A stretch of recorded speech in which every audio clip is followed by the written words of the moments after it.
হচ্ছে যে আমাদের একটা ওয়েস্টার্ন ডিস্টারবেন্স আসছে, তার প্রভাবে একটা ফগ হয়েই থাকে, আর তার সঙ্গে হচ্ছে গিয়ে আমাদের পলিউশনটাও এখন বেশি আছে।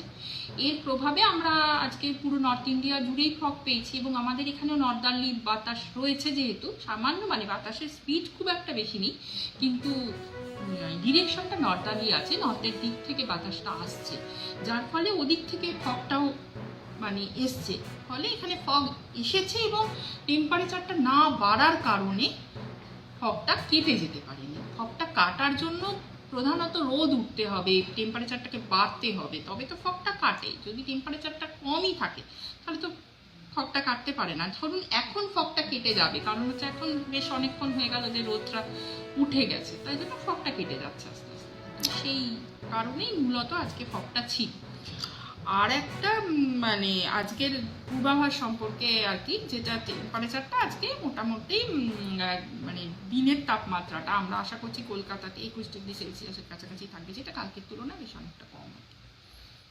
ম্যাম, এই অবস্থায় এখন এই মুহূর্তে ওই সময় ওই জায়গাতে কতটা ভিজিবিলিটি ছিল সেটার রিপোর্ট কি আপনারা এখনো পর্যন্ত পেয়েছেন? না, আমাদের কাছে তো এই মুহূর্তে এখনো এই ট্রেন্ড কি আগামী কয়েকদিনেও চলতে পারে? আপাতত আমরা যা পূর্বাভাস দিয়েছি তাতে কালকেও আমরা কিছু কিছু জেলাতে ডেন্স ফগ, এবং মোটামুটি দক্ষিণবঙ্গ উত্তরবঙ্গের সবকটি জেলাতেই হালকা থেকে মাঝারি ফগের পূর্বাভাস দিয়েছি, এবং পরশু দিনও উত্তরবঙ্গের কয়েকটি জেলাতে হালকা থেকে মাঝারি ফগের পূর্বাভাস রয়েছে। এর সঙ্গে ডেন্স ফগের পূর্বাভাস রয়েছে নর্থ বেঙ্গলের ক্ষেত্রে উত্তর দিনাজপুর জেলায়, এবং সাউথ বেঙ্গলের ক্ষেত্রে রয়েছে ওয়েস্ট মিদনাপুর, পুরুলিয়া, বীরভূম জেলাতে ডেন্স ফগের পূর্বাভাস রয়েছে। ওয়েস্ট বর্ধমান, পুরুলিয়া, বীরভূম জেলাতে ডেন্স ফগের পূর্বাভাস রয়েছে আগামীকাল, আর তার সঙ্গে নর্থ দিনাজপুর জেলাতে রয়েছে উত্তরবঙ্গে। ম্যাম, টেম্পারেচারের ডাউনফল কি আমরা আগামী 72 ঘন্টা বা তার পরবর্তী সময় দেখতে চলেছি আগামী 5 দিনের মধ্যে?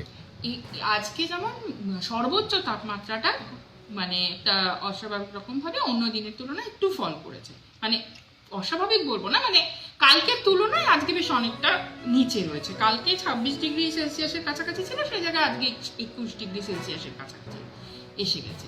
কিন্তু আপনি যদি সর্বনিম্ন তাপমাত্রাটা দেখেন, সেটা আজকে সকালেও কিন্তু 16.2 ডিগ্রি সেলসিয়াস ছিল, তো সেটা মোটামুটিভাবে স্বাভাবিকের কাছাকাছি। এবারে আমরা যেটা এক্সপেক্ট করছি যে এরকমই থাকবে আগামী 4 দিন, এবং তারপর পরবর্তী 3 দিনে গ্র্যাজুয়ালি টেম্পারেচারটা ফল করবে 2 to 3 ডিগ্রি সেলসিয়াস। সেটা হচ্ছে রাতের তাপমাত্রা বা সর্বনিম্ন তাপমাত্রাটা। আর সর্বোচ্চ তাপমাত্রাটাও আমি যা দেখতে পাচ্ছি সেটা হচ্ছে যে আগামী 5 দিন মোটামুটি একই রকম থাকবে, তারপর হয়তো 1 থেকে 2 ডিগ্রি ফল করবে। তো রাতের তাপমাত্রাটা 4 দিনের পর থেকে 2 থেকে 3 ডিগ্রি ফল করবে।